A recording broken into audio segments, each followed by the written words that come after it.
Hey there, thanks so much for stopping by my kitchen. Today I have 3 one-pot meals for you. All 3 of these are very delicious. The third one was a first for me. I had never made this specific recipe in one pot before, so it was a fun little experiment to do. But I hope you enjoy today's video and get some good ideas out of it.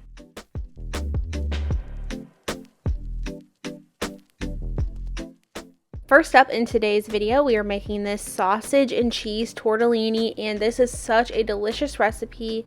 I started by chopping up 1 small yellow onion, and I'm adding 1 pound of Italian sausage into my pot along with that onion, and I'm just going to let these two cook together in here. If you don't want to make this with pork, you can also use ground beef or ground turkey. Totally up to you, but the sausage really provides a lot of good flavor in this meal. Once my sausage is pretty much cooked through, I'm going to add 3 cloves of garlic in here. I did chop these up pretty fine, and then I'm going to let this cook for about a minute until I start to smell that garlic. Next, we're adding a 1/4 cup of chicken broth, 1 can of diced tomatoes with Italian seasonings, 3/4 cup of heavy cream, a 1/4 cup of frozen spinach. You can use fresh if you'd like to. I just have frozen on hand. And then you're going to add in 1 19-ounce bag of frozen tortellini.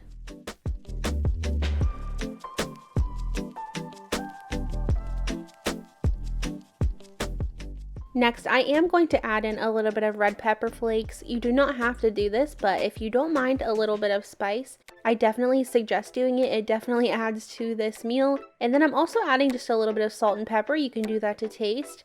And then about a 1/4 teaspoon of garlic powder. Once this recipe is all done, if you need to add more spices, you can do that. Just because I add a certain amount doesn't mean that you have to. You can always add more spices in your dish at the end.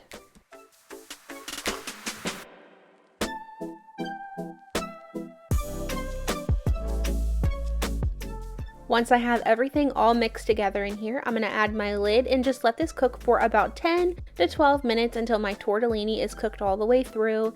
And then if you just leave the lid off for a few minutes, the sauce should begin to thicken up as well. Here's what my finished plate looked like. I did add some freshly grated Parmesan cheese and parsley over the top. I also made some breadsticks in the oven, and this meal was so delicious. Also very easy to make and looks really fancy.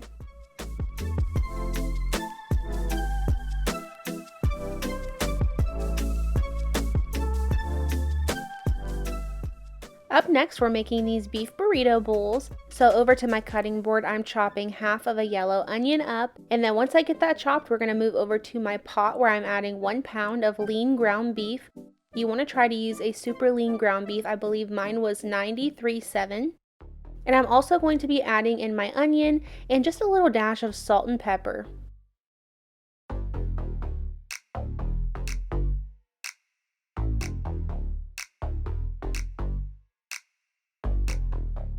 Because I use such a lean ground beef, there was not much grease in here, but that's okay. We're going to leave any remaining grease that there is, and I'm going to add in 1 cup of rinsed white rice. I'm going to let this cook in here and just kind of brown up for about 5 minutes before adding anything else into the pot.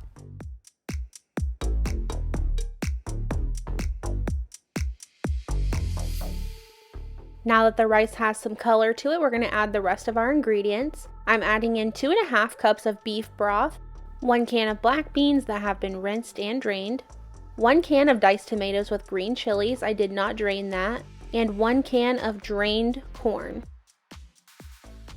For the seasonings, you're going to need 1.5 teaspoons of onion powder, 1.5 teaspoons of garlic powder, 2.5 teaspoons of chili powder, 1.5 teaspoons of cumin, and 1.5 teaspoons of smoked paprika, and I did add a little bit of salt and pepper. You can always add more at the end.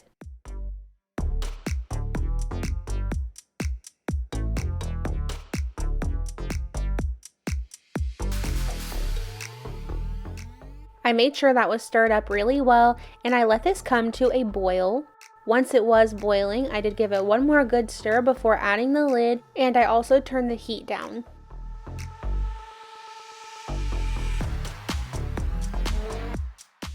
I let this simmer for about 20 to 25 minutes until most of the liquid was gone. I did taste it and make sure that my rice was tender, and it was. Now you can add a half cup of salsa and 2 to 3 tablespoons of lime juice in here. Go ahead and give that a really good stir. You can also add more salt and pepper if you think it needs it.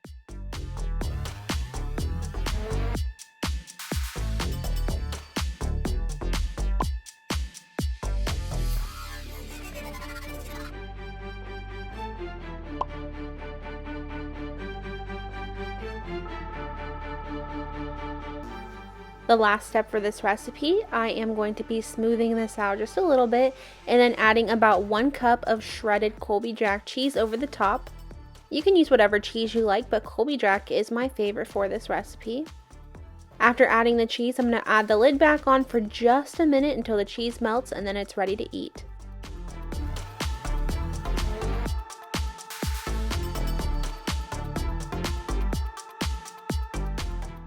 Here is what my finished bowl looked like. I did top mine with some sliced avocado, a little sour cream, some chopped tomatoes, and of course a little bit of sriracha to give it some heat. This meal is really filling. It could feed a lot of people, honestly, for the amount that it makes.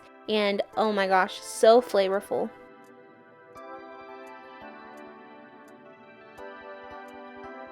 The last recipe today, we are just going to be making some spaghetti, and I've never tried to do this, so I figured why not try it out in this video.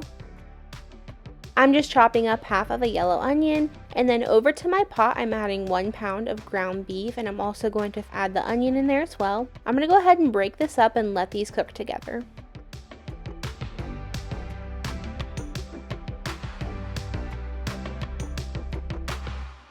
Once my ground beef was just about done, I added a heaping tablespoon of minced garlic in there. I'm just going to let this cook for about a minute or so. I was using a pretty lean ground beef, so I didn't have any grease to drain really, but if you have grease in your pan, you'll want to be sure to drain that off.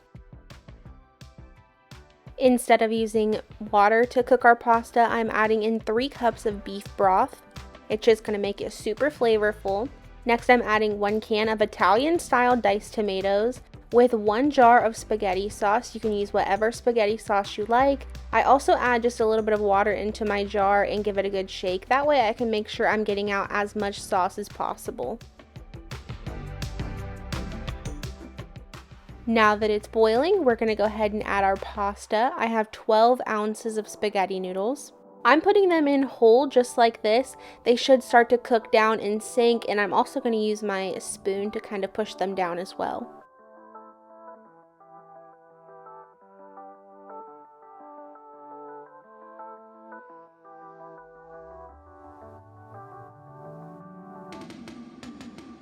Once all the pasta was in the liquid, I let this boil on my stove, and I turned the heat down to let it simmer for about 20 minutes or so until my pasta was all the way cooked through and everything had thickened up.